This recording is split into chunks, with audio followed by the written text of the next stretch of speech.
Hello student, class 8 का maths का question paper है मिड टर्म एग्ज़ाम 25-26 का। तो जिन बच्चों का ये एग्ज़ाम हो चुका है वो अपने आंसर चेक कर सकते हैं, एंड जिनके अभी एग्ज़ाम नहीं हुए हैं उनके लिए इंपॉर्टेंट है, अच्छी तरह से प्रैक्टिस कर लीजिएगा। तो मैथ्स क्लास 8 25-26 का मिड टर्म क्वेश्चन पेपर।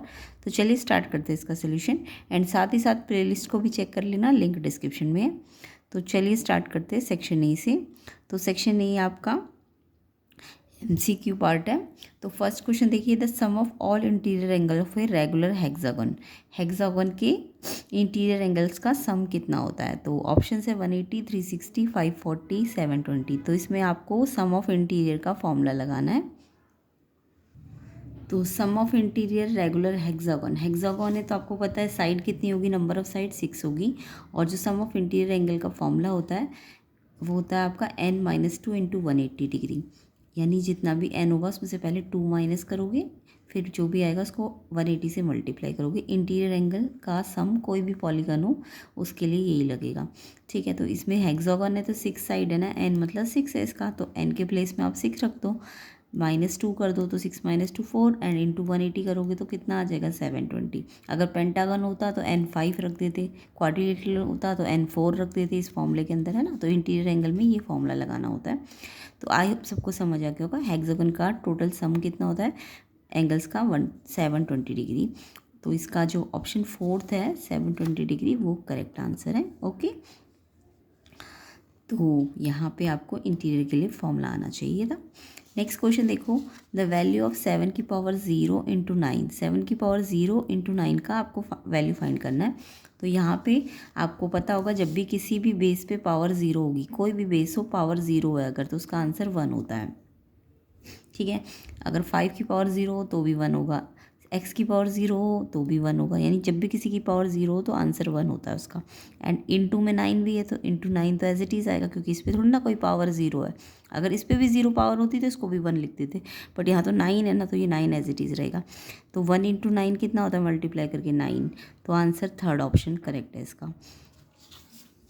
तो यहाँ पे आंसर 9 आ जाएगा। ओके, नेक्स्ट क्वेश्चन देखते हैं, what will be the ones digit in the square of 13224।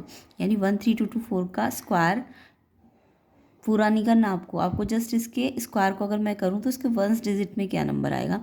तो जब पूरा स्क्वायर ना करना हो तो आप इसको इससे मल्टीप्लाई करने मत लग जाना, वो गलत हो जाएगा। आपको जस्ट ना इसके वंस डिजिट का स्क्वायर करके देखना है, और फिर इसके जो भी स्क्वायर का 1 डिजिट होगा वो आपको मिल जाएगा। तो जब आपको बोले कि जस्ट इसके वंस डिजिट के स्क्वायर में क्या डिजिट होगा, तो आपको जस्ट इसके लास्ट वाले डिजिट का ही स्क्वायर करके देखना होता है। तो 4 का स्क्वायर, यहाँ लास्ट डिजिट 4 है ना, वंस डिजिट कितना है 4, तो इस 4 का स्क्वायर करो।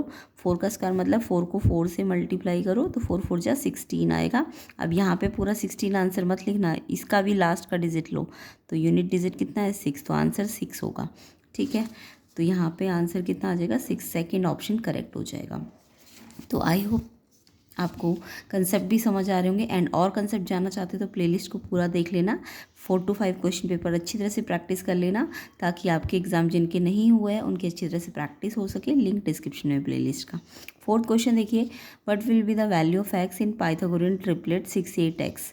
तो आपको पाइथागोरियन ट्रिपलेट 6 8 वाली याद होनी चाहिए। तो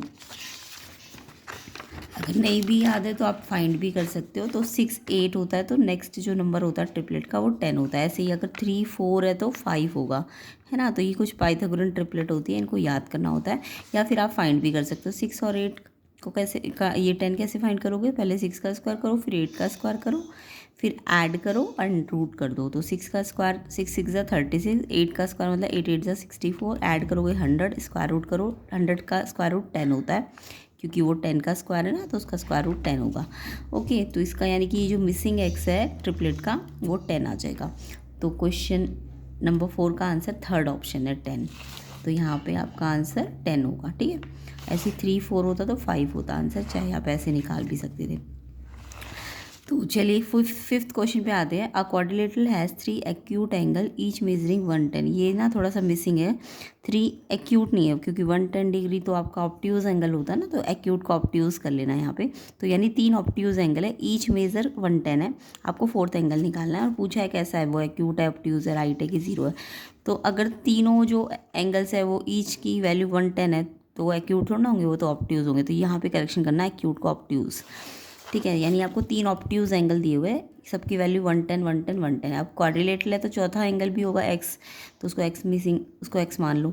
अब इनका इंटीरियर एंगल सम कितना होता है, क्वाड्रिलेटरल है तो 360 होता है ना, 4 एंगल होंगे तो एंगल सम कितना आएगा 360 डिग्री।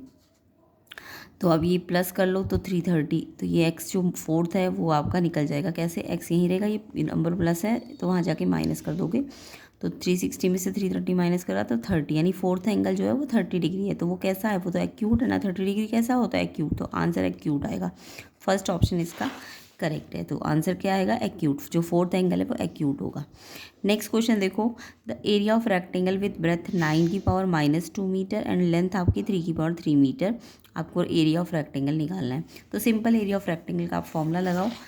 तो एरिया ऑफ रेक्टेंगल क्या होता है, लेंथ इंटू ब्रेथ, है ना।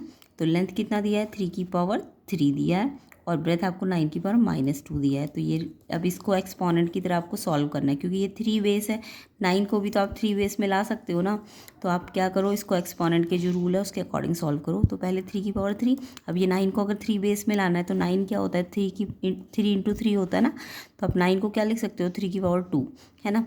और ये पावर -2 ऑलरेडी है यहाँ पे। जब सामने सामने पावर होंगी दो तो आपस में मल्टीप्लाई हो जाएगी, 2 2 ज़ा 4, और मल्टीप्लाई में एक माइनस है तो माइनस लग जाता है।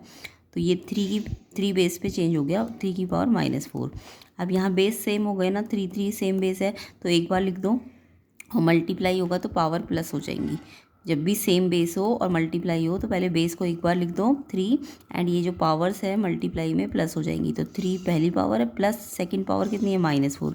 अब प्लस माइनस तो माइनस बन जाएगा ना ये साइन, जब प्लस माइनस एक साथ होते हैं तो माइनस। तो 3 - 4 कितना आ जाएगा, 1, क्योंकि 4 में से 3 माइनस किया 1, प्लस माइनस माइनस करते हैं।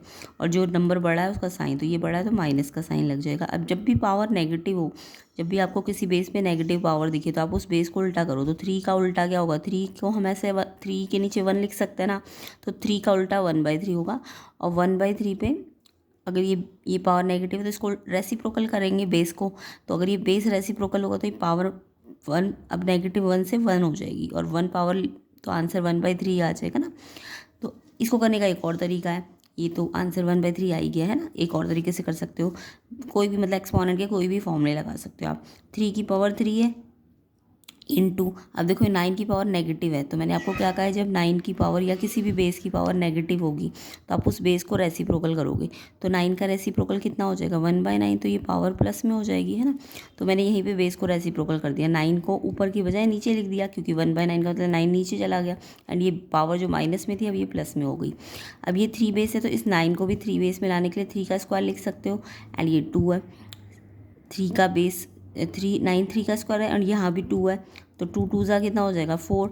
अब 3 बेस सेम है ना, और डिवाइड है, तो डिवाइड है तो 3 बेस को एक बार लिख दो, और ये पावर इससे माइनस हो जाती है। जब डिवाइड हो तो बेस एक बार लिख के पावर क्या हो जाएगी, माइनस हो जाएगी। 3 - 4 1, और जो बड़ा है उसका साइन। अब ये देखो नेगेटिव पावर है तो ये इस बेस को रेसिप्रोकल करो, तो ये पावर प्लस में हो गई, 1 लिखने की ज़रूरत नहीं है। तो 1/3 आंसर है, चाहे किसी भी तरीके से कर लो। तो इसका आंसर आपका 4th ऑप्शन है। तो आई होप एक्सपोनेंट के आपको रूल आते होंगे, है ना।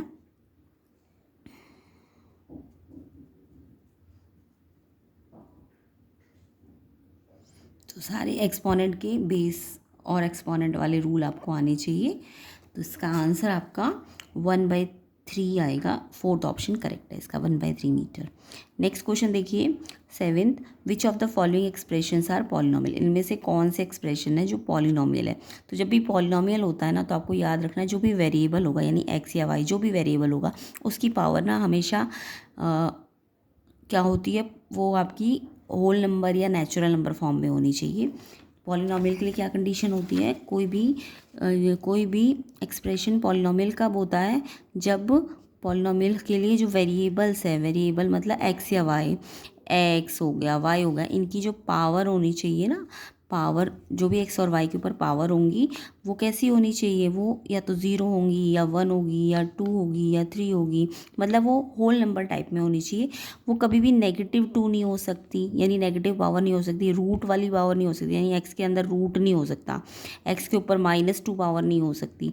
तो वेरिएबल्स पे ना तो नेगेटिव पावर होंगी ना ही कोई रेडिकल वाली पावर होगी, यानी square root, cube root, fraction वाली पावर, है ना। तो एक्स के ऊपर मान लो फ्रैक्शन हाफ डाल दिया तो ये पॉसिबल नहीं है, एक्स के ऊपर 3y फिर 4 फ्रैक्शन डाल दिया तो ये भी पॉसिबल नहीं है। तो ये जो एक्स की पावर अगर नेगेटिव दे दी, रूट में दे दी या फ्रैक्शन में दे दी तो ये वाले पॉलिनोमियल्स नहीं होंगे। क्यों? क्योंकि जो वेरिएबल है एक्स वाई उनकी पावर 0 1 2 3 4 5 ऐसे फॉर्म में होनी चाहिए। तो यहाँ पे अगर मैं देखूँ तो ये वाला एक्स वेरिएबल में 2 पावर है और वाई वेरिएबल में कुछ नहीं है, यानी 1 पावर है ना। तो ये आपका पॉलिनोमियल है। बट अगर यहाँ देखो तो एक्स की पावर कैसी है, -3 में है, तो -3 तो नहीं हो सकती ना। मैंने अभी बताया ना कि पॉलिनोमियल कब नहीं होगा, जब एक्स की पावर नेगेटिव रूट में हो, फ्रैक्शंस में हो। तो यहाँ पे एक्स की पावर नेगेटिव दे दी तो ये आपका वेरिएबल सॉरी पॉलिनोमियल नहीं है। ये वाला देखो 4x3 तो ठीक था, एक्स की पावर 3 थी, बट यहाँ पे एक्स की पावर -1 आ गई तो ये भी आपका पॉलिनोमियल नहीं है। एक्स पे रूट आ गया तो एक्स पे रूट आ गया तो यानी ये भी पॉलिनोमियल नहीं है। 3 पे रूट चल जाता, 3 पे अगर रूट होता, अगर ये ऐसे लिखा होता ना x + √3 तब तो ये होता पॉलिनोमियल। क्यों? क्योंकि यहाँ पे x पे थोड़ी ना है, √3 पे वेरिएबल पे नहीं होनी चाहिए रूट, नंबर्स पे तो हो सकती है, कांस्टेंट पे हो सकती है, ये हो जाएगा, बट यहाँ पे x पे ही रूट है, इसलिए ये भी पॉलिनोमियल आपका नहीं है। तो सिर्फ ये वाला आपका पॉलिनोमियल है। तो आंसर क्या हो जाएगा? फर्स्ट ऑप्शन 3x² - 6y, ये आपका पॉलिनोमियल है। कंडीशन आपको समझ आ गई होगी पॉलिनोमियल की, है ना। समझ आ गया है तो वीडियो को लाइक और शेयर ज़रूर कर देना, एंड चैनल में नए हो तो चैनल को सब्सक्राइब ज़रूर करना। आपकी एनुअल एग्जाम की प्रिपरेशन के लिए भी प्लेलिस्ट बनी हुई है, मिड टर्म के लिए भी प्लेलिस्ट को ज़रूर चेक कर लेना। नेक्स्ट क्वेश्चन देखो 8th 5430000 इन स्टैंडर्ड फॉर्म। आपको इस नंबर को स्टैंडर्ड फॉर्म में लाना है, तो स्टैंडर्ड फॉर्म आई होप सब बच्चों को आता ही होगा। तो सबसे पहले 54340 है, तो आप क्या करो स्टैंडर्ड फॉर्म में लाने के लिए जो सिर्फ जीरो को छोड़ के जो नंबर्स है ना इनको पहले लिख लिया करो 543, ठीक है। तो जो नंबर्स होंगे उनको आपने लिखा। अब जो भी नंबर होता है उसमें आपको यहाँ से एक नंबर के बाद डेसिमल लगाना होता है, याद रखना। जो भी नंबर होगा, मान लो 14 है तो आपको 1 के बाद लगाना होगा। यहाँ 543 तो 5 के बाद, अगर 4765 होता तो आपको 4 के बाद, यानी आपको एक नंबर के बाद डेसिमल लगाना है। तो एक नंबर के बाद डेसिमल जब लग जाएगा तो यहाँ पे एक नंबर के बाद डेसिमल लग जाएगा, तो उसके बाद यहाँ पे डेसिमल लगा है तो आप काउंट करो इसके बाद नंबर कितने हैं। अगर यहाँ डेसिमल लगा है तो यहाँ 1 2 3 4 5 6 नंबर बचे है ना, यानी डेसिमल अगर यहाँ लगा है तो 1 2 3 4 5 6, तो 10 की पावर 6 आ जाएगा। तो ये ऑप्शन थर्ड इसका सही है क्वेश्चन 8 का, ठीक है। 5.43 × 10 की पावर +6 होनी चाहिए, ठीक है। तो ये आंसर थर्ड ऑप्शन है। नेक्स्ट क्वेश्चन देखिए, फाइंड करना है 51² - 49²। तो इसमें आपको a² - b² का आइडेंटिटी लेना है, a + b a - b। a कितना है जो ब्रैकेट के अंदर है, स्क्वायर नहीं लेना, 51, a क्या है 51 और b क्या है 49। तो a + b यानी 51 + 49, 51 - 49, पहले प्लस करो 100, इसको माइनस करो 2, और ये बीच में मल्टीप्लाई है तो मल्टीप्लाई कर दो 100 × 2 200। फोर्थ ऑप्शन इसका करेक्ट है, तो 200 इसका आंसर है। नेक्स्ट क्वेश्चन देखिए, how many side does a regular polygon have if measure of N exterior angle is 20 degree. तो यहाँ पे आपको बोला है अगर एक्सटीरियर एंगल जो ईच एक्सटीरियर एंगल 20 डिग्री का हो तो रेगुलर पॉलीगन की कितनी साइड होंगी। रेगुलर पॉलीगन का मतलब उसकी सारी साइड इक्वल है, तो उसके अंदर कितनी साइड होगी अगर उसका एक एक्सटीरियर एंगल 20 हो। तो इसके लिए आपको नंबर ऑफ साइड का फॉर्मूला आना चाहिए। नंबर ऑफ साइड कैसे निकालते हैं, अगर एक्सटीरियर एंगल गिवन है आपको तो टोटल सम जो होता है एक्सटीरियर एंगल का वो 360 होता है। कोई भी पॉलीगन हो, एंगल्स चेंज नहीं होता, सम एक्सटीरियर एंगल सम चेंज नहीं होता, ठीक है। 360 रहेगा और ईच एक्सटीरियर से आप डिवाइड कर दो तो ये नंबर ऑफ साइड निकल जाएगी। तो ये फॉर्मूला आपको याद रखना है। तो number of side 360 upon each exterior, 360 each exterior आपको 20 डिग्री का दिया हुआ है। अब 0 से 0 कट गई, 2 से इसको डिवाइड कर दो तो 18 नंबर ऑफ साइड आ जाएगा। ऑप्शन 4 इसका करेक्ट आंसर है। तो कितने साइड्स आएंगी, 18 साइड।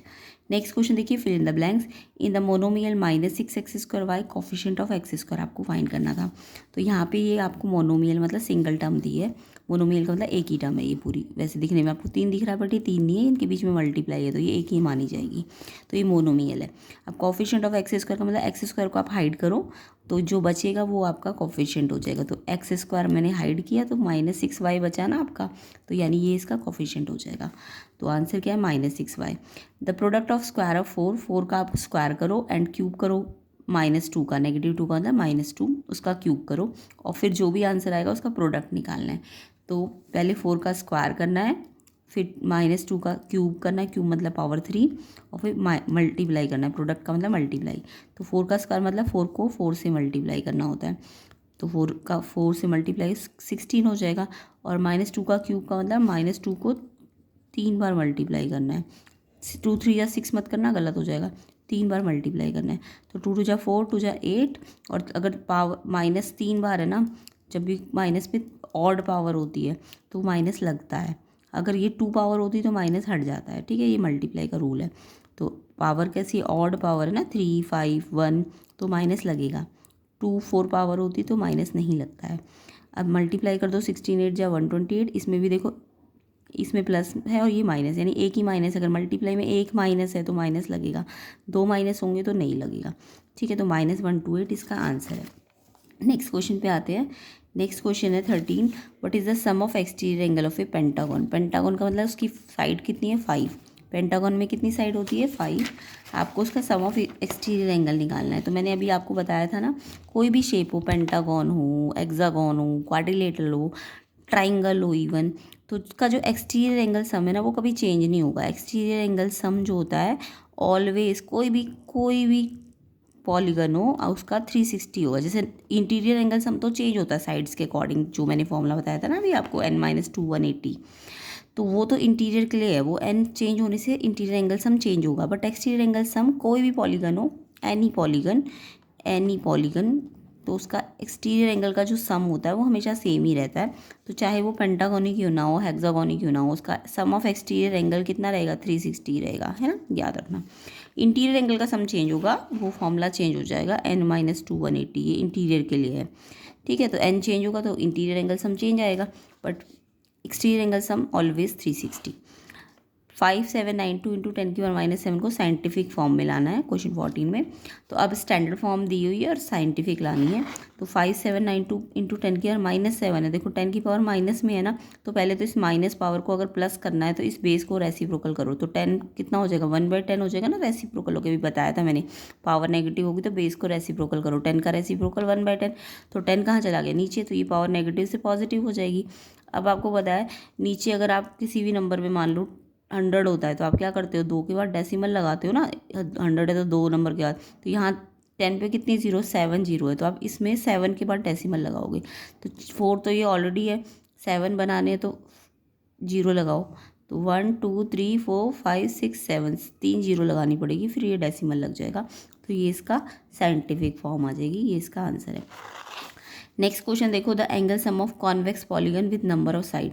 तो कॉन्वेक्स पॉलीगन का एंगल सम कितना होता है, यानी एंगल सम का मतलब इंटीरियर एंगल सम की बात हो रही है, और नंबर ऑफ साइड n है अगर, तो यहाँ पे कॉन्वेक्स हो चाहे कॉनकेव पॉलीगन हो, कोई भी पॉलीगन हो, इंटीरियर एंगल सम चेंज नहीं होता, वो हमेशा यही रहेगा, है ना। सम ऑफ एंगल का मतलब इंटीरियर की बात हो रही है, तो वो कितना होगा, चाहे वो कॉन्वेक्स पॉलीगन हो चाहे वो कॉनकेव पॉलीगन हो, सेम रहता है, n-2 180, ठीक है। ये फॉर्मूला है इंटीरियर एंगल सम का।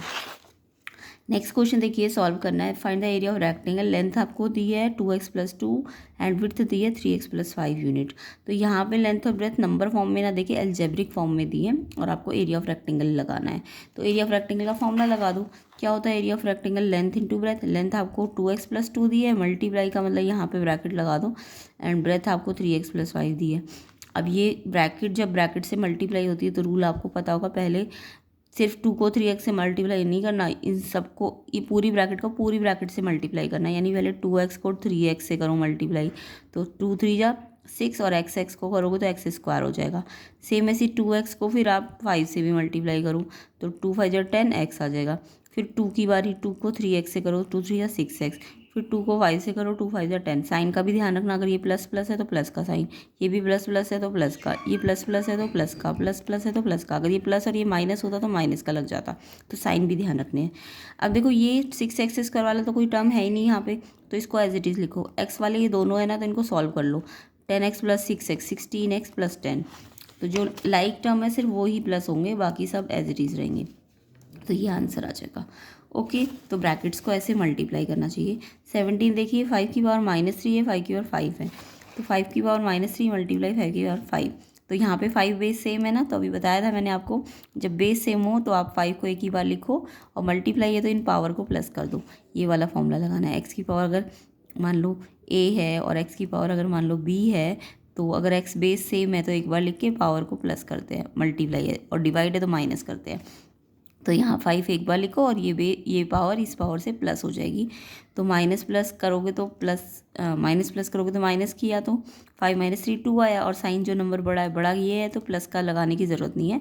अब ये प्लस पावर है तो इसको उल्टा करने की भी ज़रूरत नहीं होती है ना, ये एज इट इज़ रहेगा। 5 की और 2 का मतलब 5 को 2 बार मल्टीप्लाई करो, 5 5 = 25 आंसर हो जाएगा। ठीक है, तो इस तरह से आपको एक्सपोनेंट के रूल लगाने होते हैं।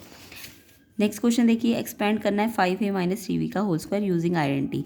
तो यहाँ पे 5a - 3b का स्क्वायर पे आइडेंटिटी लगानी है। तो ये आइडेंटिटी क्या है, a - b का होल स्क्वायर। तो आइडेंटिटी आपने याद कर रखी होगी, ये a है, मान लो ये b है, a - b का होल स्क्वायर की आइडेंटिटी होती है a का स्क्वायर b का स्क्वायर, और यहाँ माइनस है तो -2ab। अगर यहाँ प्लस होता तो +2ab आता, अभी यहाँ माइनस है ना, तो इसलिए 2ab माइनस में रखना है। प्लस होता तो फॉर्मूला क्या होता है, a² b² + 2ab। ये किसका फॉर्मूला होता है, a + b का होल स्क्वायर का, बट ये नहीं लगाना, अभी ये लगाना है। अब a की जगह आपको a नहीं रखना, 5a रखना है, तो जहाँ a है वहाँ 5a रख दिया, उस पर स्क्वायर। फिर b की जगह क्या रखना है, 3b। यहाँ माइनस है, बट आपने क्योंकि ऑलरेडी आइडेंटिटी लिखी है तो ये माइनस इग्नोर करना, तो b की जगह आपको जस्ट 3b लेना है, 3b का स्क्वायर। फिर -2 एज इट इज़, a की जगह क्या यूज़ करना है, 5a, एंड b की जगह क्या यूज़ करना है, 3b। ठीक है, अब 5a का स्क्वायर का मतलब 5 पे भी स्क्वायर है, a पे भी स्क्वायर है, दोनों पे स्क्वायर है। 5 का स्क्वायर 25, a का स्क्वायर a²। सेम ऐसे 3 का स्क्वायर 9, b का स्क्वायर b²। नंबर को नंबर से मल्टीप्लाई करिए, तीनों मल्टीप्लाई हो रहे हैं, तो 2 5 = 10, 3 = 30, एंड a b और माइनस का साइन, तो ये सारे अलग अलग है, तो एज इट इज़ रहेंगे। तो इस तरह से हम आइडेंटिटी लगाते हैं। नेक्स्ट क्वेश्चन देखिए 19, डिवाइड करना है 85a5 b4 c3 को इससे 17a3 b2 c से।